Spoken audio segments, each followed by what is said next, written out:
point of this video is to explain why did I stop the PhD to start a company and also to launch a YouTube channel.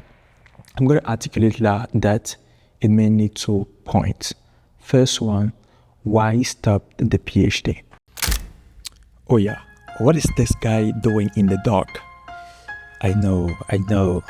Well, maybe first of all because I love to work in the dark, and secondly, it's almost 3 a.m. on my clock. So right now I'm in the lab and I've been working, and I felt like, oh, how about just sharing a piece of my story with these people. But before we get there, let me just grab some tea and let's have a talk. And as you can notice, I'm in the lab. I've been working, I'm all alone in the lab. Everything is dark. Even outside there, look at this. I don't know if you people are in Canada, but it's December and snowy. Canada is just crazy. I don't know if you guys can see that. Just December, but snow in Canada is crazy. And mind you that this was already cleaned up. I don't know if you guys can see. Right somewhere there is a pile of snow. There is a pile of snow everywhere. But hey, I'm gonna go and fetch some tea, and while doing it, we're gonna talk a little bit, alright? So as you would notice, the title of the video is why did I drop out from my PhD to start my startup, but also alongside a new YouTube channel. Maybe something you should know about me is I already have a YouTube channel, but a French YouTube channel. So this is gonna be the second YouTube channel that I have. But the first one, I gave it to my foundation. However, I know, of course, this is a new YouTube channel, so you definitely don't know who I am. So let's start from there. But before that, let me just grab my coffee, my tea a little bit.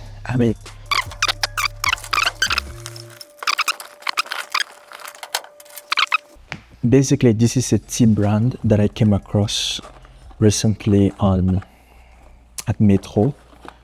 4 o'clock. It's a family company. 4 o'clock, and I fell in love with their tea. By the way, I'm not sponsored once again. I think I would reach out to them to sponsor this, all right? I'm going to reach out to them to have them as a sponsor because I love so much their tea, especially this one. They have a very wide range of type of tea. These are the only 2 that I've drunk so far. As you can see, it's opened, and also this one is already open. So these are the only one I drank so far, but it was amazing. And something I like about this is, of course, once again, it's organic. Maybe I should call myself the organic guy. So it's organic. There is no caffeine added here. So I'm just all for it. Certified organic. And maybe, yeah, an important point here is when it comes to drinks, when it comes to consumption, I prioritize those that are produced in Canada. And of course, this one is produced in Canada, so I prioritize that highly. And I got some honey here, so let me just pour the honey.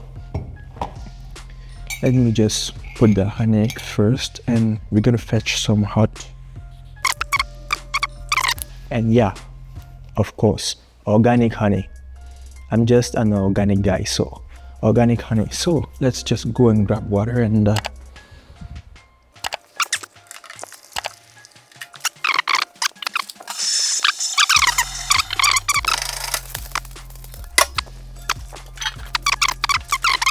as I was saying, let me introduce myself real fast. El Nathan is my name. I moved to Canada about 3 years ago now, in 2023. And I joined Canada as a Ph.D. student. I was admitted to Polytechnique Montreal to do my Ph.D. in artificial intelligence, more specifically AI privacy, and more specifically federated learning. So that's how I moved from Cameroon to Canada. And we're gonna go deeper in the stories in upcoming videos. The point of this video is to explain why did I stop the PhD to start a company and also to launch a YouTube channel. I'm going to articulate that in mainly 2 points. First one, why stop the PhD? Well, unfortunately, I even left it on the table. There is this book that I got today called The Deep by Seth Godin. And it's basically a book showcasing when to stop something. And something I love about the book is it says, winners are quitters. And winners are actually quitters more often. So he argues in the book that it's important to know when to quit. And it's as important to know when to quit as to continue or persevere in something.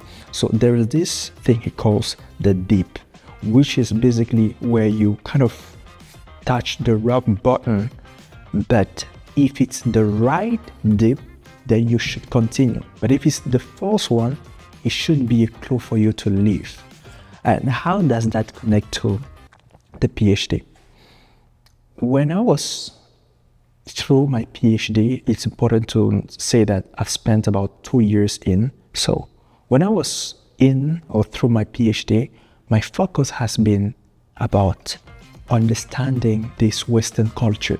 It was quite new to me, understanding this Western culture, but also try to understand what are the opportunities available here, and also how could I make it up to the top of the ladder financially.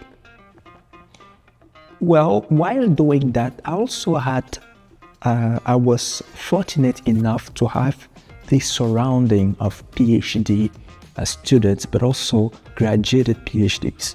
So when I was looking at people around me, I asked myself, do I actually want to be exactly where these people are? And surprisingly, that is the second time in my life where I found myself, that was the second time in my life when I found myself asking that question. The first time was in my bachelor's degree.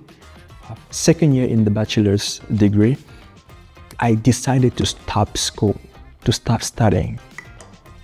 Why? Because when I was looking at people around me, they were at places where I never wanted to be. I didn't like any of that. So I said, well, how about I start building something which will get me where I want to be in life, instead of just waiting and doing the same thing that people before me did to expect a different outcome.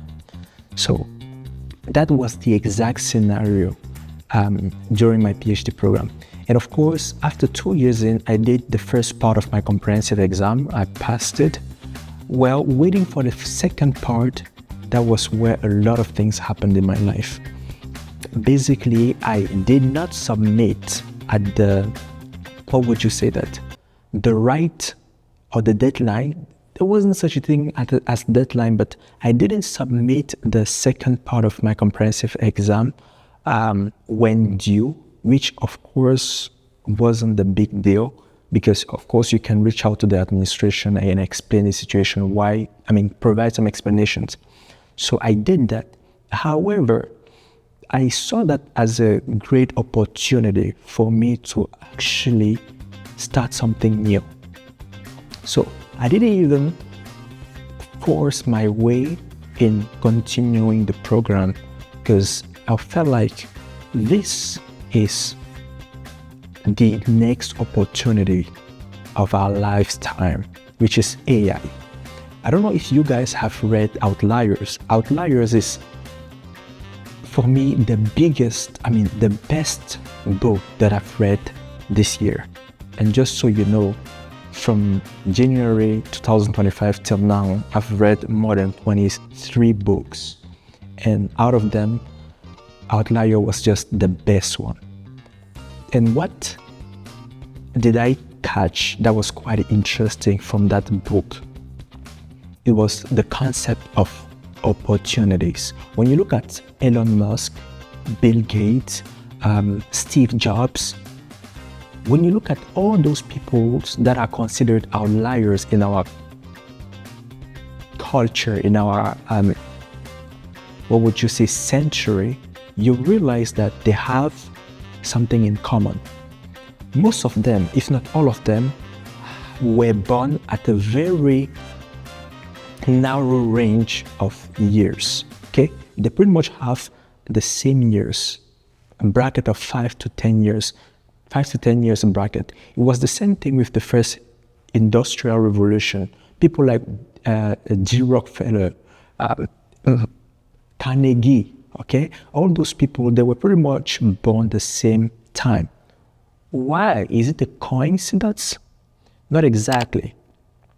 It was because, you see, opportunities usually arise within a very specific time. And they are people that are ready to seize those opportunities.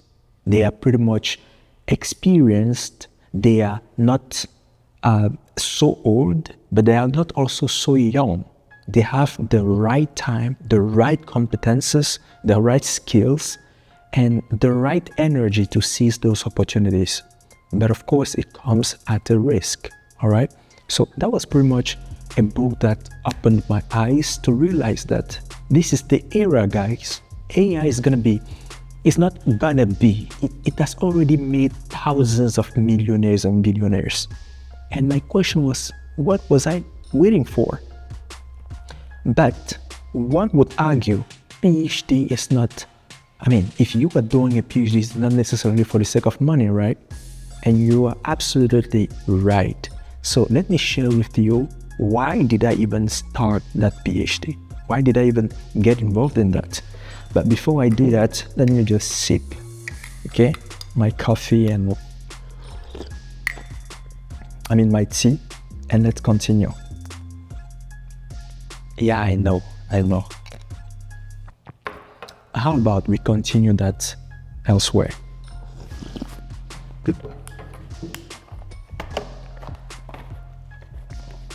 That's the beauty of working late in the lab. You kind of have access to everything.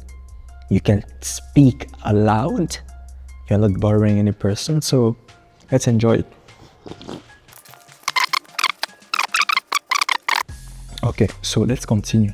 First of all, I did start the PhD not because I wanted to be a professor, not because I wanted to be a researcher. It was quite clear in my mind. I didn't do the PhD because I wanted to be any of those. Why then did I decide?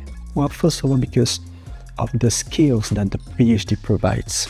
The PhD gets you to think critically in a different way. Okay, you have throughout the PhD the opportunity to think about yourself, and trust me, just 2 years in, it has opened my mind in ways that I could never even fathom. And of course, I would never say that I got all of it or the maximum out of it, but you sure understand that the PhD is not for the degree's sake first. It's for you to better understand yourself or know yourself. So within those 2 years, I spent a lot of times reading, researching, learning, ingurgitating information, buying courses. Like within that period, I spent more than 15,000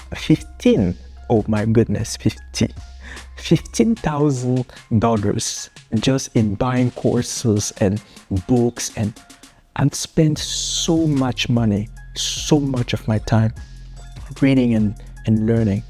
And precisely, there is this say that Maxwell John C. Maxwell once said, people change when these four things happen. People change when they've seen a lot or they've seen enough and they want to change. When they've heard enough, they want to change. When maybe you should correct me, all right?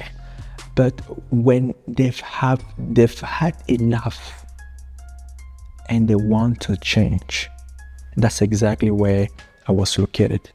I had enough, I've seen enough, I've learned enough, and I needed to change. So going back to the question, or let's say going back to the first point, when that period came, I felt like, okay, this is it. Let's take this as an opportunity and shift. So I stopped the PhD officially. It was a storm in my mind. It was probably the most difficult struggle, anxiety and depression and whatever you can name that I faced. But surprisingly, it built me in a way I could not possibly imagine. So, when the PhD stopped, what was my plan? Or where was I going? What would I do next? What exactly was waiting for me, right? That's a good question. Well, I'm a Christian, and I was blessed to understand earlier that there is nothing that could happen to me that I can't hold, that I can support. Okay, that's a Bible verse. And also that God got my back. All right, so at that very time, going through that anxiety, going through all of those storms in my head, I got an opportunity to implement a system, federated learning system, which we'll be talking about a lot on the platform. I got the opportunity to implement a system in a network of hospitals in Canada. It's a pretty big project funded by the government. So I started there as an architect, of course part-time. I started there as an architect. I did a great work there, and I kept in touch with academia. I got a lot of opportunities, let's say grants, to start my startup. But there's something we don't usually talk about starting a startup. When we think to start a startup, we believe we pretty much have the idea, we need money, and we start implementing, we start to build the software, we start to do a lot of things. But I was fortunate enough to join these programs called Lab to Market Validate. And it was a great opportunity for me to really understand what are the processes to start a startup. So you need first to validate your ideas. You need to run interviews to study the real world. What is it that your customer segment is interested in? What is it that they struggle with? And how could you now provide a potential solution to what they are going through? So that's exactly what I've been doing for the last 4 months, because sure, it's not an easy task. That's pretty much it with the startup. Moved from the PhD, launched the startup because I understood that this period we are going through is not gonna happen ever again. This is just like when internet was starting, okay? AI is not, guys, it's not, what would you say? It's not an innovation, it's redefining the world. As today we take internet website for granted, tomorrow we're gonna take AI for granted. But you see, those who were pioneers in internet, people like Google or all of those people, were what are they today? billion, trillion dollar companies, right? That's exactly what AI is gonna be. So I needed to step in, but exactly what and how? Because unfortunately today, AI has been commoditized. Like everybody can create an automation agent. My last video was about creating an AI automation in less than an hour. And I did create an automation, okay? So AI has become commoditized. How can I hope to build something that would benefit generations, to build and leave a legacy with this timeline that I have? And that's exactly what my project is currently about. And let's talk about that. But before,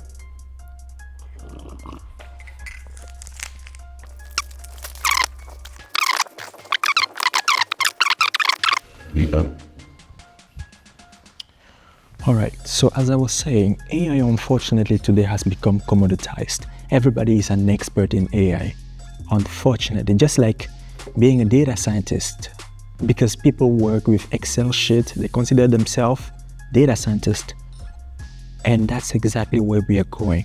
So I asked myself, if I want to build a big company, something great, something big, what should I do? How should I approach that question? And of course, how should I hold myself not to be hurry in making money? Because that's also the trap. Sometimes when you want to make money fast, you kind of get distracted by what you can possibly do. I could do a lot of things right now. I could be selling AI automation systems. I could be building, solutions for small businesses. But when I look at the long-term goal, what do I want to be? What do I want to make, right? I need to build something big. So how do I approach it? First of all, by calming down, and not being in a hurry to seize those little opportunities, okay? I'm not saying that you can't make something big out of them. You can, but here is the trigger. You find yourself running after, trends after trends. Like yesterday, just a decades ago, to build a website could make you a millionaire, okay? You could be building websites for companies and making a lot of money, but where are they today? So you need to always keep on with the trend. Landing pages were something big, but today everybody can do that. Building an automation system was something big, but today you have a lot of solutions, a lot of SaaS doing it. So how could you build a legacy that would be actually providing, or let's say showing the trend, or giving the trend, or building the trend? In my case, I started asking myself, what do I have as expertise? What do I currently have as a high value skill? Well, if you go online, you would see people talking about copywriting, people talking about AI automation skills, of course, which are pretty much great. But I asked myself,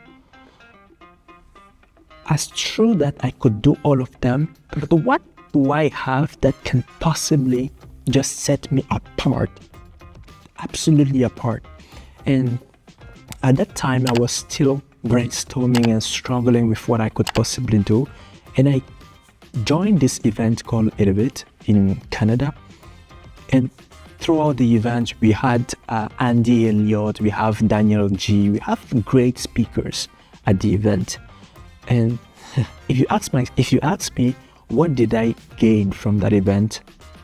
I won't tell you any of those, okay? I got inspired a lot, but I came across this guy called Jonathan. And by the way, I'm going to show this video to him. I came across this guy called Jonathan. His business help or coaches high school students in mathematics. I hope I'm not mistaking it. So I came across him and we were chatting just in the networking mindset. And he asked me, what do you do? I was like, well, I'm an expert in AI and currently I'm involved in a government funded project we are implementing this kind of solutions in a network of hospitals. And the way he looked at me, the way he reacted, that was, I can't even describe it. That was probably the most eye-opening thing that ever happened to me. The guy was, first of all, mad at me. That, man, what are you doing? Is that how you're selling yourself? You are like the 1% of 1% of 1% in what you do. And of course he was right. I'm quite an expert in what I do.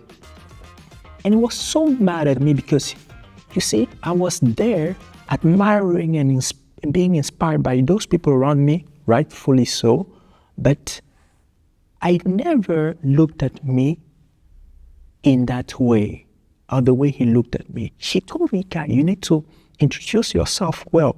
Don't look at these people in suit, well dressed, and you think all of you guys are in the same level. No, people can buy a suit, a nice suit, and just, come at an event like this."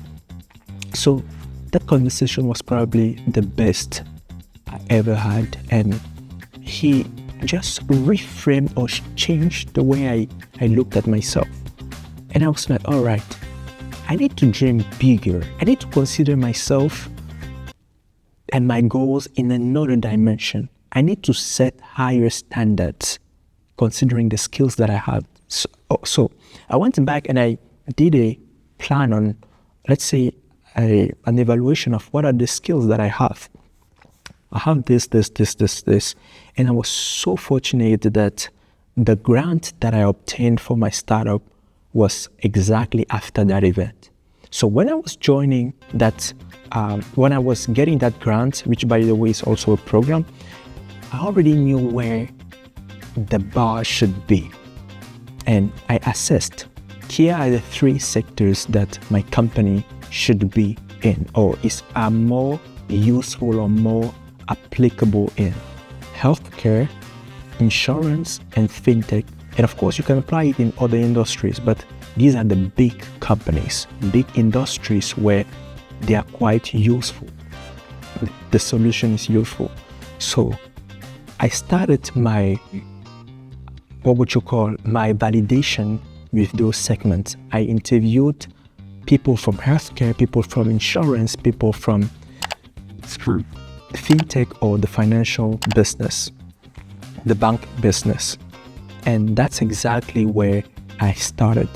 Up to date, I have already reached out to more than 150 people, and I keep continuing the interviews, the process.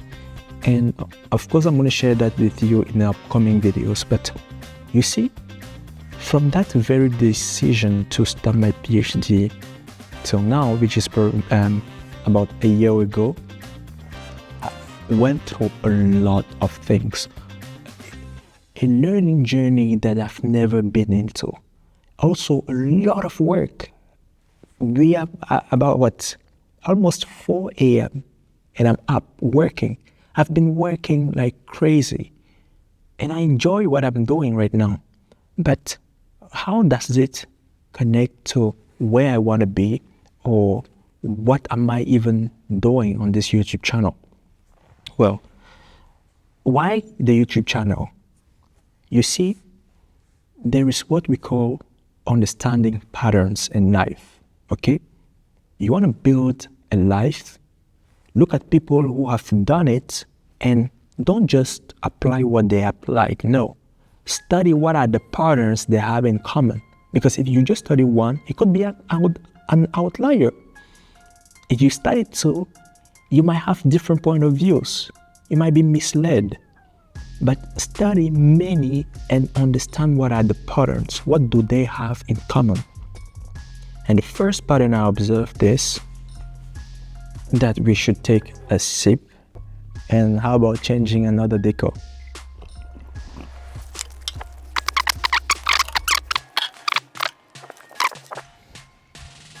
All right. So, what are the patterns of those people who have made it big. I'm not talking about making 1 million. No. I'm not talking about making 2 million. No. I'm talking about wealth. I'm not talking about money. I'm not talking about being rich, guys. I'm talking about being wealthy. And I hope this video won't come across as somebody, I hope I won't come across as somebody who's money oriented. No. I'm not. And by the way, considering or regarding the PhD, I'm going back to do another PhD, just in my right environment, in my right setting. So just saying it out there. But I'm talking about being wealthy. I'm talking about leaving a legacy. And that's something I'm all for it. Talking about leaving a legacy. So what do they have in common? They have in common the fact that when you look at people around us who have made it big, you've seen them online, you've seen them somewhere. I'm talking about those of this generation, right? This century, this generation.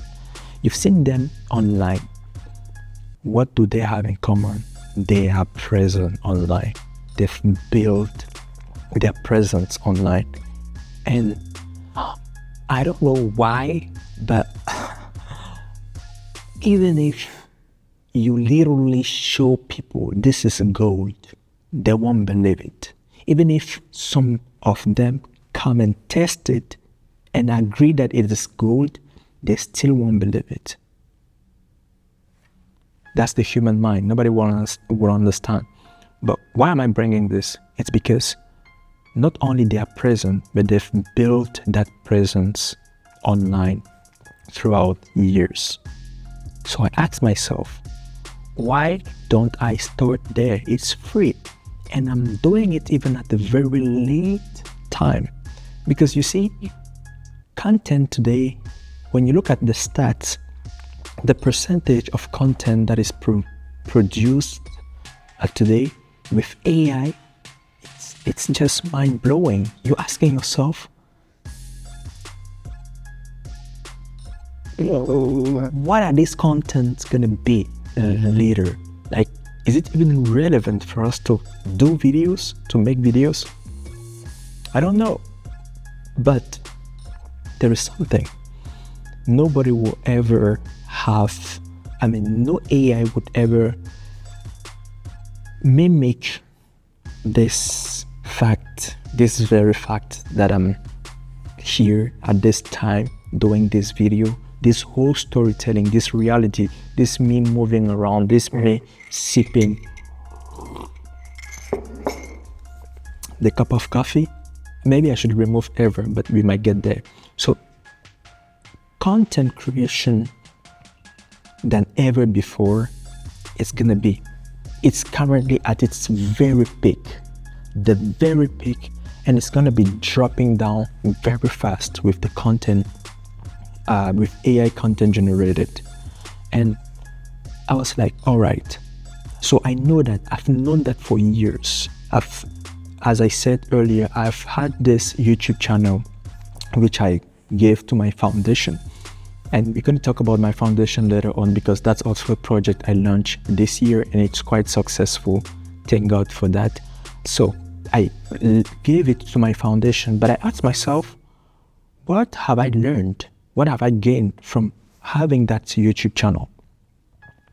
Well, first of all, connections, but also I've helped a lot of people doing that. But out of those people, there is somebody I helped the most, and that was me. Improving my communication skills, being able to speak to a camera like this. Like, this is not my first video, guys. It might be the second video on my YouTube channel, on this very channel, but it's not my first video.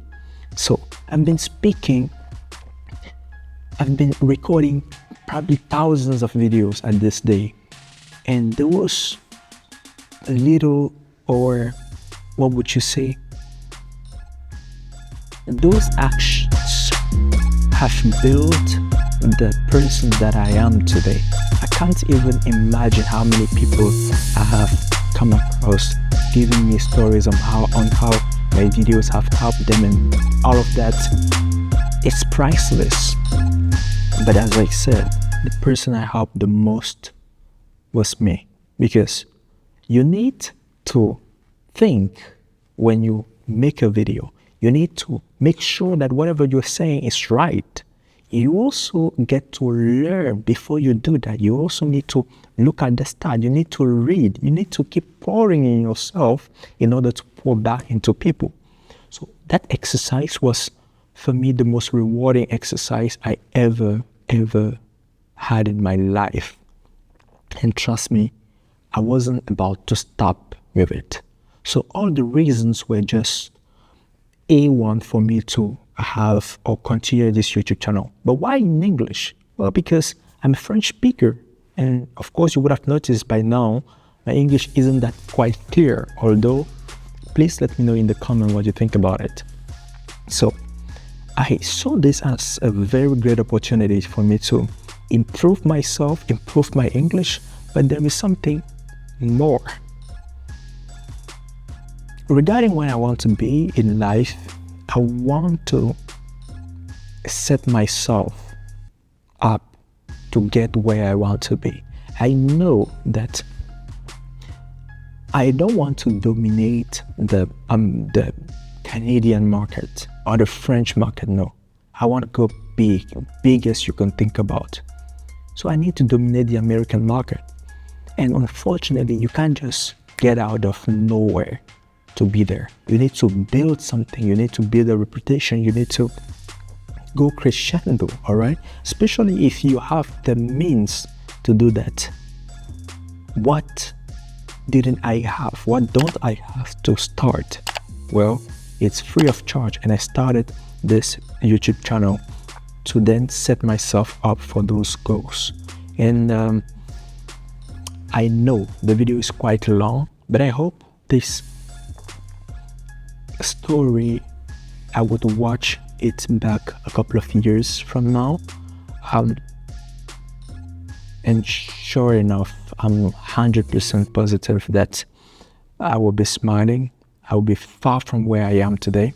But also, I want to give this video out there as a leap of hope to those who maybe have taken hard decisions in their lives, or maybe have been prey to hard decisions, tough decisions, those that didn't necessarily emanate from them. Just circumstances happen in life, right? I want you to look at where you are and see the opportunity in it. I want you to assess who you are, what are the skills you have, and consider yourself with high standards, I would say. Consider yourself worthy to dream big and achieve big. Because the reality is, those people who have made it have also something in common. And that thing is luck. Luck, that is how they call it, but I'm gonna call it grace or blessing. Okay? That is something they all have in common, because the probability of anything they built the probability of what they have done, the probability that what they have done could fail was 99.999999999%. So the probability for them to succeed was pretty much zero, almost zero. But be careful to think that they didn't put sweat and blood into it. They created that. Even if it was 0.01%, that was out of a lot of work, of sweat, of discouragement, of struggle, of failures, of pity, of everything you could possibly think of. And I think what we should do best in this very time is to be to be in the right mindset and know that we are not different from them. So as they succeeded, we definitely sure can succeed. But as they sacrificed and give their life, their blood, their family, all of that, well, we might not be just an exception to that rule, all right? So I think we should just keep it in mind for those who want to make it big. So that is it, pretty much piece of my story. I hope this inspired you. I don't know, I have hard times to ask people to subscribe. Even these big YouTubers, they do ask to subscribe. I have hard time. So if you think that it's worthy for you to subscribe, go ahead and subscribe. If you don't think so, don't. But what I would appreciate is for you to leave me a comment. What do you think about this video? How could I improve? And also, what are you expecting? And also be indulgent with my English. So it was great talking with you. I'm going back to work. Don't forget to hit the like button. That would be useful. Okay? And see you in the next video.